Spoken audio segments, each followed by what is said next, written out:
All right, I'll go ahead and get started. So welcome everybody. My name is Erin McKinley. I am the current past president of Brand. Thank you for joining us today over lunch to learn more about wellness coaching in the workplace. Before we get started with that, I just had a couple of announcements that are brand related that I wanted everyone to know about. We now have presence on LinkedIn. So if you are not so Facebook savvy or not really into Instagram, but you are on LinkedIn, we do have a page where we are posting all of the same information that goes on the Facebook page on the LinkedIn. And there, I'm putting a Linktree link that also has that link to the LinkedIn page and also has a link to our nomination form for officers for brands. So we are currently through at least the next week or so gathering any nominations for officer positions. So all positions are currently open and available for those who want to nominate themselves. And so that would be president, president-elect, secretary, and treasurer. And I think we also have a nominating and awards committee position as well. So you can get more information about that on our Facebook page and on our LinkedIn page. And then the link to the nomination form is on that link tree. And then looking ahead at April, we will have a brand meeting in April on Thursday, April 8th at 12 noon. And we'll have dietitian Rebecca Moore with us from LSU Sports Nutrition. And she's going to be doing a talk about the role of the dietitian in collegiate sports. And that will be for a CEU. So we will definitely encourage you to be attending to get that free CEU for paid members. And we'll provide more information that if you are not a member and you'd like to get the CEU, how to obtain that. And so if you have any questions, you can message me in the chat or through one of the social media outlets, and I can answer any questions for you. And I'm going to turn it over to Shelly to talk to you today about wellness coaching in the workplace. Thanks, Erin. Thanks so much. And I'm excited to be with you all today. I told Erin earlier, my daughter's wedding was Saturday, so it was a very busy weekend and I lost some of my voice. So just raise your hand if you can't hear me. I'll try to talk louder. But yeah, I wanted to talk to you all about wellness coaching and what we do, how it impacts weight management, disease management in the workplace, and company culture, healthcare costs for our clients. And I'll show you how wellness coaching can alleviate some of the employer pain points, like the high cost of lost productivity, absenteeism related to illness, employees suffering from lifestyle factors like sleep issues, poor nutrition habits, work-related or induced stress, and even burnout, and how coaching improves individual health and impacts businesses in these key areas and more. So I'll definitely open it up for questions at the end. First, who are we? Who is SB Wellness Group? I've recognized some names on the list, so some of you know who we are, but we have over 2 decades of experience in workplace wellness and health promotion, including targeted evidence-based programs like our weight management and health risk management programs. Started the company over 25 years ago, almost 26 years, before anyone in Baton Rouge was really doing worksite wellness in our area. So we kind of feel like we were part of the group that pioneered it in our area. But we went in to run a corporate fitness center, and our heart just kind of went out to the folks there because they needed so much more than just heart rate and weights. And we became determined to develop programs that would meet those needs. And we had clients that kind of went along with us on that, and it was really great. But we didn't realize what a growing demand there would be for our services and programs, and it's kind of, when you look at the statistics and healthcare and the overall health of Americans, it's really not surprising that most employers at least recognize that they need to do something. And so to better explain what we do and the benefit our wellness coaching has for our clients and our registered dietitians as well, I feel the need to explain some of the pain points that our clients have, some of the things that employers are dealing with today. Every employee has some sort of health risk to varying degrees, whether it's lifestyle, behavioral, genetic. According to the U.S. Department of Health and Human Services, you can see the statistics here. 59% don't get enough exercise. 26% are overweight by 20% or more. We think it's much higher than that in our area. These are self-reported. So a lot of 50%, over 50% of Americans claim to get a poor night's sleep on any given night. So these lifestyle and risk factors we're talking about contribute to a large percentage of healthcare spending for companies. And then beyond the medical cost impact it has, there's an indirect impact as well. So I'll talk a little bit about that. But I think most of you all know this, between 70 to 90% of healthcare spending is caused by preventable, modifiable health risks, like the ones we just talked about. Unhealthy lifestyle choices often lead to these chronic diseases, and they cost businesses more than $153 billion in lost productivity alone every year. So what all of this means is that promoting healthier behaviors can really pay off. And the workplace wellness programs that we do that involve so much wellness coaching really do have a real human impact. And it means a lot to us. We love it. But we really believe that employers can't afford not to invest in their employees' health now. It's just too expensive. Healthcare costs are rising 2 to 3 times faster than the rate of inflation. And the employees' percent contribution has kind of remained the same for most groups, but the employer is paying, the increased cost of care. And it's sponsoring health insurance is one of the fastest increasing expenditures for many large companies today. So when we look at the impact of the chronic conditions on population health and employers, we know that currently 7 of the 10 leading causes of death in the United States are chronic diseases. The Centers for Disease Control estimate that 3 of every $4 employers spend on healthcare costs are used to treat chronic conditions like obesity, hypertension, diabetes, asthma, and depression. And of course, in Louisiana, we have to kind of think about the prevalence of those chronic diseases like heart disease, stroke, diabetes, asthma, cancer, tobacco use, and even physical inactivity. We are one of the highest. Our rates are some of the highest. So we have to look at our culture and statistics as well when we're looking at wellness coaching programs. But when we look at some of these preventable illnesses, chronic diseases are long-term medical conditions that can be managed and controlled, but not cured in most cases. So underneath these diseases are the significant health factors like tobacco use, physical inactivity, poor nutrition. Most of these can be reduced or eliminated by lifestyle changes. And so when you're looking at the employer's point of view and why this is such an important thing, diabetes, lots of lost work days, it costs employers more. Heart disease, lost productivity, tobacco use, and I'm just touching on some of the higher points. Absenteeism, lost work time, higher healthcare costs, early retirees. And then you look at stress and pain, absenteeism, and then presenteeism. Absenteeism is easier to measure, but presenteeism is when we're showing up to work, but we're too sick, tired, or burnt out, or stressed out to be productive. And that's a lot harder to measure, but we do know that it costs employers a lot. And then obesity. That's the one that research shows that as body mass index increases, so does healthcare utilization and costs. And employers bear a sizable portion of these costs. And studies of overweight and obese employees show that obese employees take more sick leave than non-obese employees and are twice as likely to have high-level absenteeism. That's 7 or more health-related absences in a 6-month period of time. So it is kind of a pain point for employers. One of the most difficult disease states and one of the hardest to see significant change in is obesity. But we found that with regular coaching, it's made an impact. And we have a large population group that we've been doing a weight management program with for the last 10 years.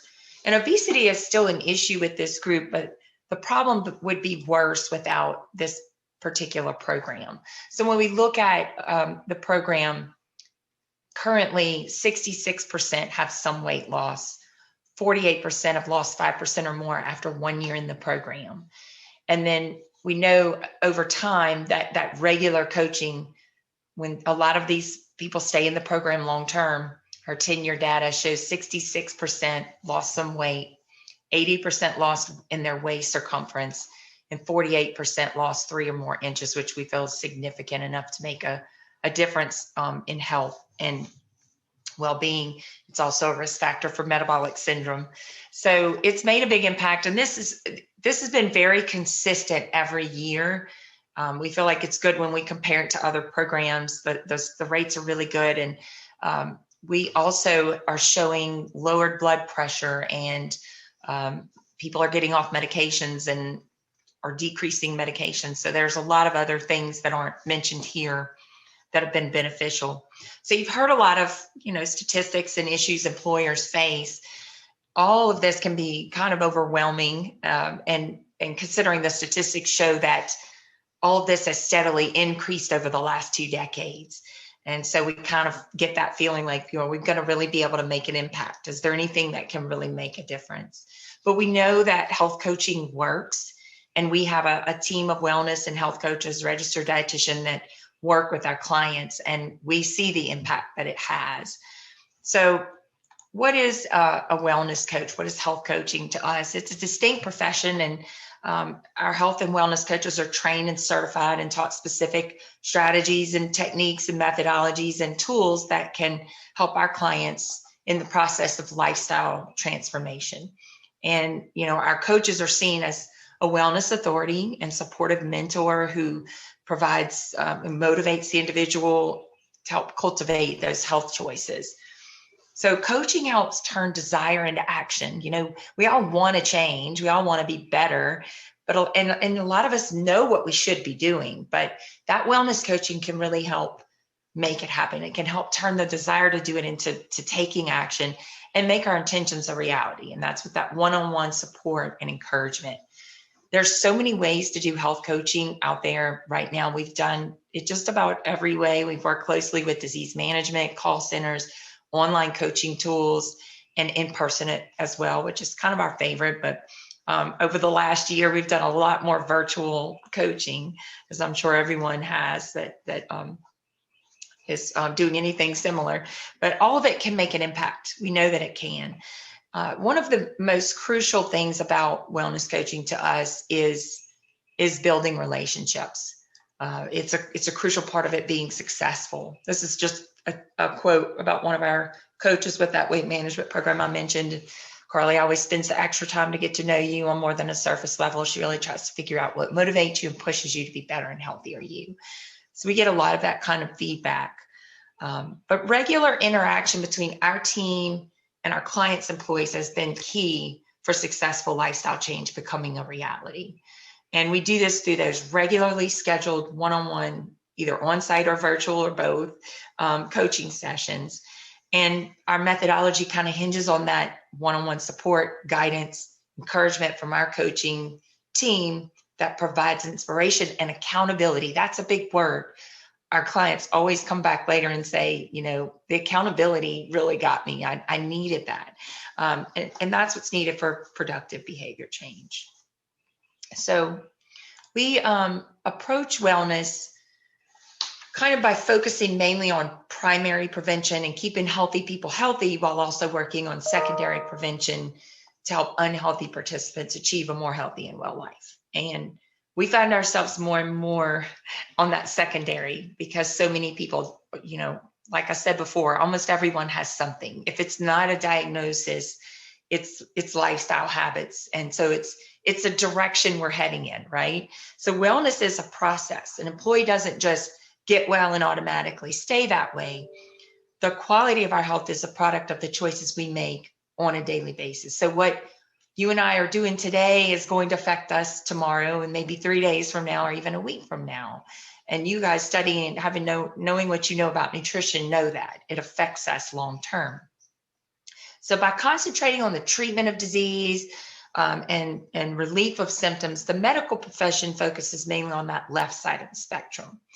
And most of us don't go to the doctor unless we suspect something is wrong. We have symptoms. And so when those symptoms appear, we go to the doctor to investigate the cause. And physicians are trained primarily just to restore back to your normal health, get you symptom-free, pain-free. But the right side of the spectrum includes awareness and education, and things that can influence our conscious choices that actually promote our health and well-being. So it doesn't matter so much where someone is on the spectrum right now, but what direction are they moving in? Are they moving toward high level wellness or toward disease and early death? And our team, our coaches try to meet people wherever they are on that wellness paradigm and then try to help them move in the right direction. So it's about human connection, building relationships. For a well-being program in our point of view to be effective, it has to be relevant to the individual participants' needs, feelings, wishes, and it should feel personal. So the potential impact of creating a more intimate, individualized well-being program for employees is huge.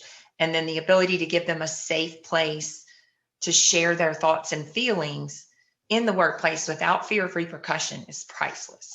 And that's just something that's how we approach our programs. So what does this look like to our clients? Well, this is a real SB Wellness client. It's taken from a 7-year data review. 5 to 7 years is what we looked at people participating in the program. So we started out of 370, 80 each year. It's a little different employees. We started with about 226 in 2010, but after 7 years, we were able to get a cohort group, a data group of 153 out of those 370. And these were employees that participated every year in the wellness program. And this is a group that we do a lot of coaching, regular coaching with. And obesity rates with this group were really high, well above the Louisiana's already high average. And we saw a positive trend in obesity over that 7-year time frame. So we definitely made an impact. And statistically, people in this category usually gain or have trouble losing weight. This is just, I think most of you might know that already, but this is just looking at body mass index. In our experience, one of the hardest things to see significant and lasting change in. And so you can kind of take a look here, 49% lost weight and 35% lost at least 2% of initial body weight and 20% lost at least 5%. And then 16% maintained their weight, 11% gained, but were still in a healthy BMI. And then if someone gains less than 3 pounds, we kind of don't count that as a gain. People fluctuate a few pounds, but anyone who gains over 3 pounds get put into that 24%. So 76% maintained or had a positive change in BMI over that period of time. And, you can see here the trends, when you look at, we had a 0.7 decrease in obese category and a 1.3% decrease in extremely obese. But meanwhile, in the national averages, there was a 4.1 increase in obese category and 2 in extremely obese. So we were going against the grain. It may seem small, but to us, it's a big deal. And we know it's moving the needle in the right direction. All right. So all of our, short-term, long-term successes, or as we like to call them, wins, come from our core values and beliefs as a company. And so I just want to share a little bit of that with you, because there are things that companies, employers can do to start making an impact and relieve some of the pain that they feel. And most importantly, some things to consider and keep in mind when deciding how to approach wellness and what to incorporate overall as a company. So here's a few things we know we can't do. We can't make people change. We can't change things overnight. It takes time. We can't have a one-size-fits-all approach, and we can't save everyone. We definitely can't make everyone happy. And I think sometimes we're asked to do a cookie cutter program to kind of help keep the budget down and keep things, but we know that we have to reach the individual to do it. So what we know we can and should do is inspire and create opportunities for change, create culture change that will inspire many and even, save lives. And when you're helping people understand their risk and those kind of things, it can be life-saving. And we should see wellness as a process that takes time, and we have to incorporate ways to meet, approach the individual's needs, make it more customized. So We have a core program that we've developed and we know it works, but the foundation still remains on reaching and inspiring the individual. It's always customized approach, and every company we work with is so unique and different, and every person we work with is unique and different. So if a program is properly designed and sufficiently supported, our team can do what we do best, and that's meet people where they are on that spectrum and help them move in the right direction. And so we can do this in a lot of different ways. And these slides I've just pulled from kind of showing what we have. But I think a lot of it comes from the fact that we see our team as family, and in turn, we see our clients as family as well, and extended family, I guess you could say. But we treat every company as if it were our own. We try to kind of weave into the fabric of the culture of the company, and it's all about those relationships. Health is just too personal not to work on building trust and building good relationships. Accountability and all of those things are so important on the company level and the individual level. So I think it works because we fine tune and adjust to the needs of the individual and the groups that we're working with. And we do have a knowledgeable, caring staff. They're very professional, and we have wellness coaches, health coaches, registered dietitian, exercise specialists, and we know that they have what it takes to get the job done. And many of our staff got into the field because they either have overcome health issues themselves, or they have family members who struggle, and they're just really passionate about helping other people live healthier. So this brings a level of empathy and understanding that's, sometimes can be missing. And I think is super important to the success of helping someone change. And so overall, just to kind of summarize, the healthcare dilemma can seem very huge and complex problem that individuals or companies, can't possibly make a difference or make a dent. But in reality, the health of each individual is the most important and most controllable factor in the equation. So it's always going back to that. We can decide ourselves to take personal responsibility for our own health and our part in controlling unnecessary costs. And then employers can cut costs and improve employee health by creating a culture that rewards healthy living and motivates employees to improve their health, and provides the education and the tools and the programs that can help make it possible. So it can be a win-win. We love what we do. There's a lot of big umbrella of services that we offer and a lot of things we do, but I wanted to kind of open it up and find out what you all do. And if you have any questions specifically about wellness coaching or how we do things, how the role of our registered dietitian, any of that. Shelly, can you talk about the open position that you have available? Yeah, I'd love to. Okay, so we are hiring another part-time registered dietitian, and it will be kind of a combination of things. We're a small team, and so we all kind of work together on all of the projects in most cases. Our dietitian mainly works with our weight management program and with a lot of our wellness programs that offer dietitian services. But we are looking for another part-time just to kind of help out. This person will work with the weight management program, but also with some of our other clients that may be doing some health coaching and that kind of thing as well.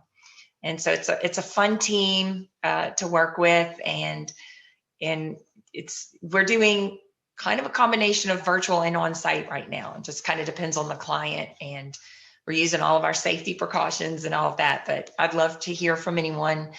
You can reach me at these email addresses: Shelly at sbwellnessgroup.com, info at sbwellnessgroup. Any of those, I'd love to hear from you and set up a time to chat. We have a question in the chat from Emily. Considering your vast knowledge and experience with employee wellness, what strategies do you utilize with your own employees? Oh, that's a good question with my own employees. We, it's kind of unique because all of us are in the health, we're all health professionals in some way, shape, or form. Almost my whole team are very motivated and to stay fit and practice what they preach. So I don't really have a wellness program that is disease management or any of that. But what we do is we meet regularly. We share ideas. We try to come up with new ideas for our clients, but we're kind of using what we do in our lives. Hey, this is working for me and this is working for you. And let's incorporate some of this into our programs that we push out. But that's kind of our wellness program in a nutshell is basically kind of encouraging and sharing and also cheering each other on for those wellness things. We are a small team. And so we have a monthly meeting where we talk about wins for us individually, ourselves, but also for the company and the clients we're working with. And then we talk about challenges, and we set new goals every month, and then we push them out on, it's kind of makes us do it because we're putting it out on social media that, hey, this is what our team is doing for wellness. It's National Nutrition Month. So we each kind of put out there what we're doing and how we're celebrating National Nutrition Month. And so we're always setting new goals. Sometimes it's around physical and fitness. Sometimes it's around mental health and mental well-being. So we kind of, our approach is always whole person wellness. So we go in lots of different directions for those. I'll ask anybody else. So what would be some of your best advice maybe for somebody who's thinking about trying to create a similar company as yours? Gosh. I started so long ago, and it's just kind of developed over the years. And I think it takes a lot of passion. I didn't know what I was getting into. I had never heard, I can't say I'd never heard of corporate wellness because I had actually worked with a lady out of town in another state who did corporate wellness, but it was more just seminars and going in and doing lunch cafeteria, classes, and also teaching fitness classes. So when I started, I just was trying to meet needs that I saw, that's how I did it. So it's kind of hard for me to advise someone on how to start. And since then, we've just really worked hard at systems and programs and tracking. And we have a database that, we use that we've created from what we saw was needed. And we use that to track and report back to our clients aggregately on how their groups are doing. So there's so many factors. So it just kind of depends on what you want to do. But I would really take a hard look at what you're passionate at, because this is so not easy. What we do, it's really hard. Having a company, running a company, having employees, there's so many aspects of the job that I don't like to do that I have to do. But because I'm passionate about what we do as a company, I love every day and I love everything I'm doing. So I think my best advice is just to really kind of examine what you want and what you're passionate about and be sure you're going to love it. Yeah. Hey, Shelly, I have a question. Yes. What technology, sorry, I'm losing my voice. Me too. What technology platforms do your health coaches use to keep your participants accountable? That's a good question. Because we work with other companies, and a lot of times they have tools already in place. So they may have a wellness portal in place where they can track things. They have, those kinds of things already. So a lot of times we're pushing people onto that for the company. So we work very closely. We work closely with the insurance provider for that group and with, whatever's already in place.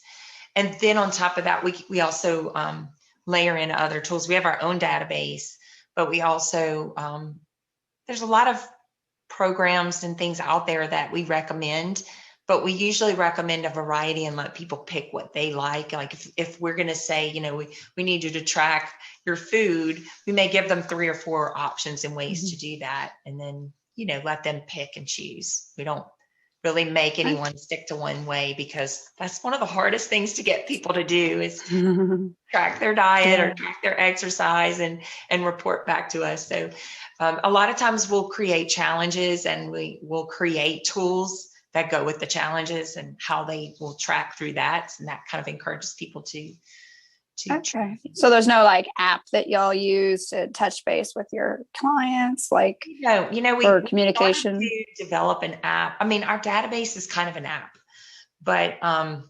it's changing, and we're adding things to it every 6 months or so. It morphs into something new. So there is like a single sign-on for it.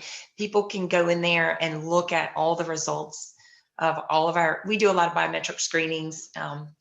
And so we'll put all of that in there, and they can actually look at trends. So let's say most of our groups have been with us for a very long time, and they can go in and look at 9 years of data, but it'll be put into a chart for them so they can see their blood pressure and what it's done every time we've screened it. And they can see same thing for weight or cholesterol, all the things that we measure. So I think that's the closest thing to an app that we have. We also use that same app for them if they want to upload any tracking that they've done or doctor visits or anything like that. They can upload it directly into our database, and then we can communicate back and forth from there. So it's okay. I guess it's the closest thing to an app, but we've looked into apps we cover so much. We cover sleep, we cover nutrition, we cover mental well-being, and there's so many things that we coach on, and there's so many tools out there that we're kind of like, we don't want to try to recreate the wheel. There's so many things, and everyone kind of already comes to us a lot of times with something they're already utilizing. But as far as what we track and keep track of, we have that database, and it's unique to SB Wellness. Okay. We designed it. Cool. Thank you. Thanks. And there's another question in the chat. It was a two-part question. One, do you have go-to resources for recipes that you recommend? And do you provide company nutrition newsletters? Good questions. We have a wellness newsletter that goes out every month to all of our clients.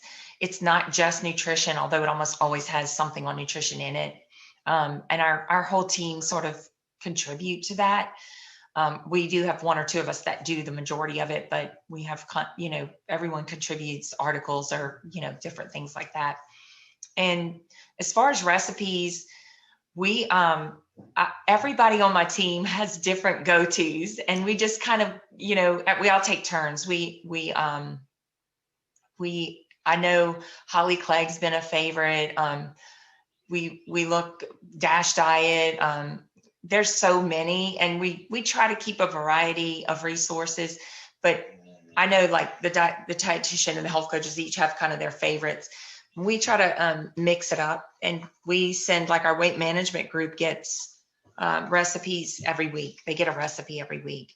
And then we have a Facebook page that's just for the weight management participants, and they trade recipes, and our staff put pictures of things we've cooked and things like that on it. Nutrition newsletter, we have, if we have like a weight management group, they get like weekly stuff all the time. But as far as overall, we do an overall newsletter. And if anybody wants to email me for what that looks like, I'm happy to send one to you. All right. Well, if we don't have any more questions, I encourage you to reach out to Shelly. Please share the news that there is a part-time position open. It's posted on our Facebook page, and I'll make sure it's on the LinkedIn as well, so that you can be sharing that and recommending someone to her to do this. But if no one else has any questions, we can go ahead and close out for today. Thank you so much, Shelly, for providing this information. It was so nice meeting you. I enjoyed it. Nice to meet you too, and hope to speak to y'all again sometime.